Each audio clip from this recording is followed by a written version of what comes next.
पाकर जो पोड़ो कोली चवे थो मुंहिंजो साह कारूं झर में आहे। लेखक आहे अमर राज सिंह राजपूत।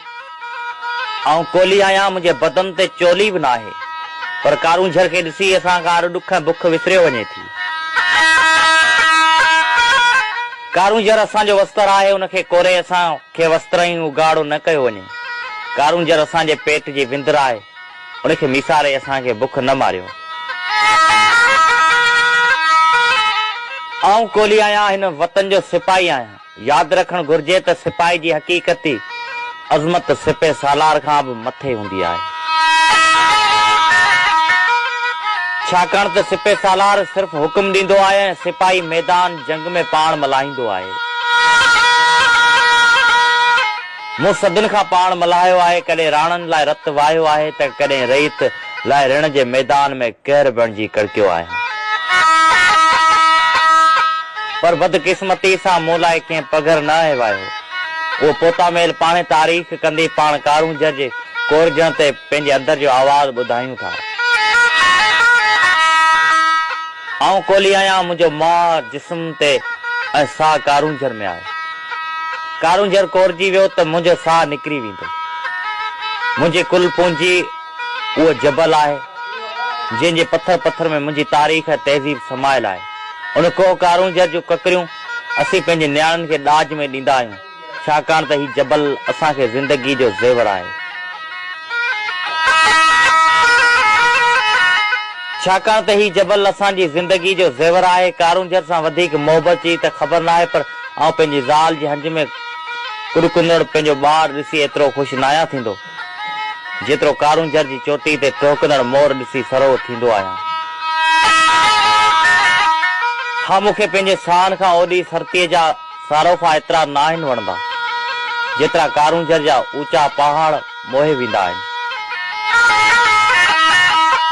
आउं कोली आहियां, मुंहिंजो रंग कारो ऐं तहज़ीब अछी उजरी आहे। आउं गुगर लाइ पेट गुज़रान कयां थो, पर पंहिंजी धरती खे विकण जो सोचे बि नथो सघां,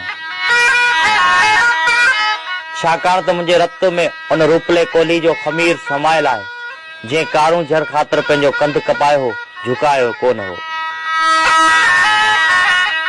आउं कोली आहियां, कारूं झर मुंहिंजो बाबो आहे। मुंहिंजा ॿार कारूं झर जा रांदीका आहिनि। कारूं झर मुंहिंजो देवता आहे, ऐं उनजो पुजारी आहियां। कारूं झर मुंहिंजो वतन आहे, ऐं उनजो बाशिंदो आहे। कारूं झर मूं लाइ माउ जी हंज आहे। माउ जी हंज खां मथे दुनिया में का बि महफ़ूज़ जॻह न आहे हूंदी। कारूं झर आहे त मुंहिंजो वजूद हर वार खां महफ़ूज़ आहे। कारूं झर असांजे वजूद जी बका जो सवाल आहे। हीउ जबल अंग्रेज़ साम्राज सां विड़ी वरतल आजपे जो उजरो अञाण आहे। हिन सां असांजो अज़ली अर्तबात आहे। संदसि जाग्राफी असांखे निंड में बि यादि हूंदी आहे।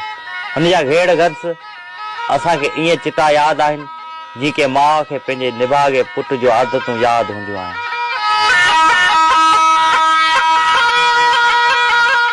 आउं कोली आहियां, मुंहिंजी ॿोली फ़क़ति कारूं झर ई सम्झी सघे थो। उहो कारूं झर जंहिंजी भूरड़े बदन ते मुंहिंजा मेरड़ा पेर ताज़े तितर खड़ी वांगे रोज़ पंहिंजा रंग पखेड़ीनि था। हिन जबल जी ओरखाण जेका मूं वटि आहे, उहा न कंहिं राणे जी रम्ज़ में अचे थी, न कंहिं सूमरे जी सम्झ में ईंदी। हिननि पढ़णनि सां प्यार जेको असीं कयूं था, अहिड़ो शायदि केरु पंहिंजे महबूबा ऐं माउ सां बि न कंदो हुजे। उहा ओरखाण फ़क़ति कोलिन जे रासोड़नि में रक़्स करे थी। कोली जिन जा कात दुश्मन जा वात बंदि करण लाइ हर वक़्तु बकराड़ विॼ वांगे कड़कनि था। पारकर जो पोड़ो कोली पंहिंजे अछनि मुछनि खे ताव ॾींदे चवे थो त पराए प्लाट ते मूं विहारियो वेंदो आहे त जीअं केरु दुश्मन कब्ज़ो न करे।